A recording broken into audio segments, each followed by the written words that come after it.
Gusto ko na ring lumagi sa tahimik kasama yung partner ko. Kaya lang sobrang hirap ng sitwasyon namin. Minsan naiisip ko na nagmahal lang naman ako. Pero bakit sobrang hirap? I'm turning 28 at ang partner ko naman ay turning 27. Kasal siya at meron siyang isang anak. 1 year na silang hiwalay ng asawa niya bago pa kami mag-usap. High school sweetheart kami na hindi natuloy. Kaya naman nung nagkausap kami, alam ko agad na magiging kami. Pero pinagtapat naman niya agad sa akin yung sitwasyon niya. Sobrang gulo ng buhay niya dahil sa ex-wife niya na asawa pa rin naman niya talaga dahil hindi pa sila annulled. Pero di na talaga sila nagsasama. Sumama sa ibang lalaki at 3 years old pa lang yung anak nila, iniwan na sa kanya. At napakadami pang naging lalaki ng asawa niya na nahuli niyang lahat. May kachat na seaman, pumatol sa boss, etc. Nabasa niyang lahat ng convo nung open niya ng account ng ex niya. Sinubukan niyang ayusin ang pamilya niya para sa bata pero wala na talaga, hindi na kaya. Ayaw na talaga ng babae at kinukonsinti yun ng mga magulang niya. Hanggang sa natagpuan niya yung comfort sa akin. At 4 na taon na kami ngayon. At 4 years old na rin yung anak niya nung nakilala ko, so 8 years old na yung bata ngayon. Mama na rin ang tawag sa akin. Hindi man ako sa kung anong bagay pero mas nagiging ina pa ako kaysa sa tunay niyang ina. Dahil kahit anong suporta wala siyang naibigay sa bata. Legal kami sa pamilya niya at sobrang bait ng buong pamilya niya sa akin. Lalo na yung parents niya. Nakita kasi nila noon kung paano gumuho yung mundo ng anak nila pero naging maayos ang lahat nung naging kami. FYI, hindi kami nagsasama. Hindi kami magka-live-in at legal din naman siya sa bahay namin. Pero di alam ng parents ko na kasal siya sa iba at may anak. Na habang ako naman ay dalaga. May ilang pamilya ko na alam yung sitwasyon namin. At di rin naman sinasabi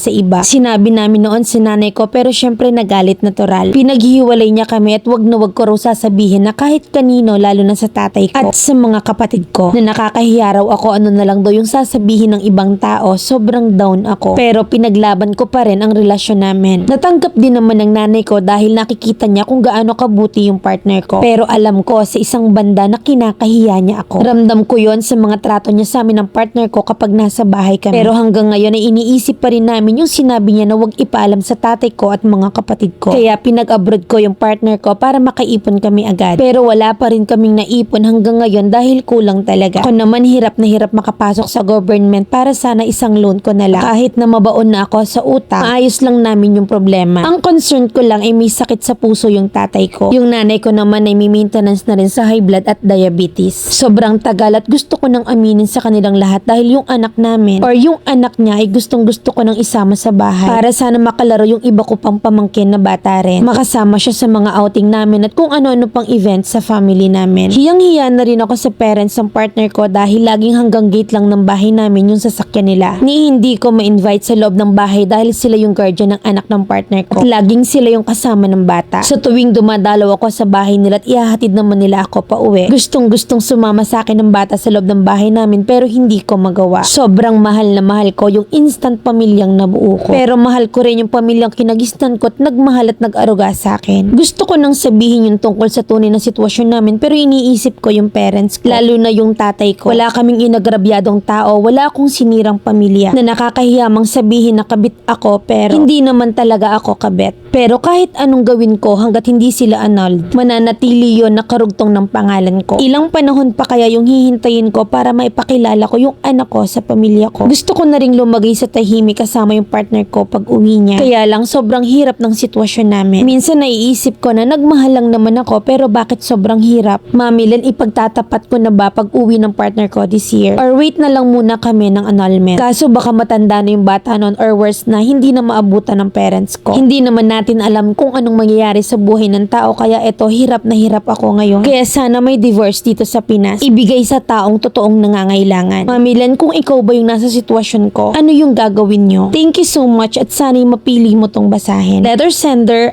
Ana ng Cebu. Anong kabit na hindi ka kabit? Kabit ka nga. In good terms or in bad terms, kabit ka kasi kasal pa nga. Huwag kang manlito. Pang miss you yung tanong mo sa akin. But if I were in your situation, sa 4 years na naging kayo, kung talagang deserve ng lalaki mo, ang pamilya mo, lalo ka na. Mag-e-effort yan from the start pa lang na makuha ang loob ng pamilya mo. Lalo na yung magulang mo. Kagaya ng nanay mo na naging kakutsaban. Kasi nag-e-effort ka for him, diba? Kasi if I will let him to reach out my parents talaga, yung buong pamilya pamilya ko. Kaso kinukonsinti mo ring maglihim eh. Hinahatid ka kamo ng pamilya ni lalaki, militar kayo, lahat nanginginig as in. Talaga ba pinag-abroad mo para mag-ipon kamo pero ending walang naipon? Tapos ikaw ipapangutang mo pa kahit malubog ka na sa utang. Bakit mas atat na atat ka pang ipaanal yung kasal nila? Eh yung partner mo nga hindi nag-ipon, tapos ikaw mangungutang. Masyadong buwis buhay ka naman. Tapos mamaya hindi naman deserve ng lalaki mo yung sakripisyo mo. Hindi ko kasi nafe-feel yung effort ng lalaki mo eh. 28 ka na. I-explain mo sa nanay mo yung sitwasyon at hayaan mo yung nanay mo na magsabi sa pamilya nyo. Total kakutsaba nyo naman siya. At i-consider mo rin yung case ng tatay mo. Between life and death kasi eh. So if hindi kayo tanggap, mamimili ka. Pamilya mo or pamilyang sinasalo mo na literal na hindi naman legally sa'yo.